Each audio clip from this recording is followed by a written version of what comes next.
Noscitur sociis is a maxim of statutory interpretation telling us that the meaning of a word comes from the context of the words around it. I wanted to show where that principle emerged. I learned this principle was established by Lord Hale in King against Melling, and so it is. But the actual term Noscitur sociis is never used. It's used in later judgments to summarise the principle established by Lord Hale. And my goodness, it's a complex case.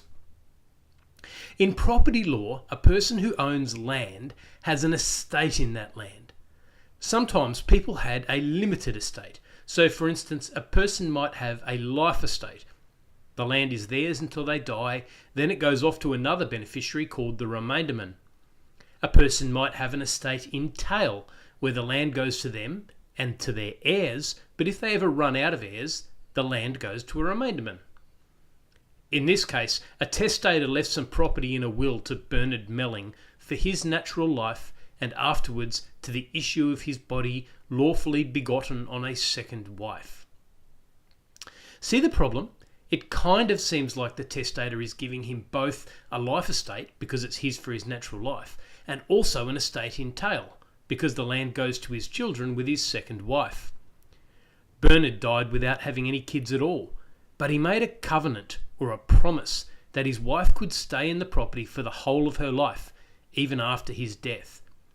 If he only had an estate for life, he couldn't make that promise, but if he had an estate in tail, he could.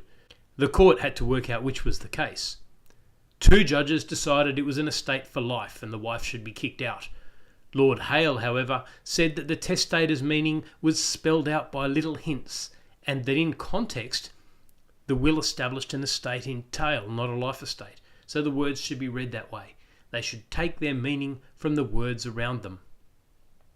The wife appealed to the Court of Exchequer, which sided with Lord Hale, so his judgment became authority, and to this day, words still take their meaning from the other words around them. Noscitur sociis.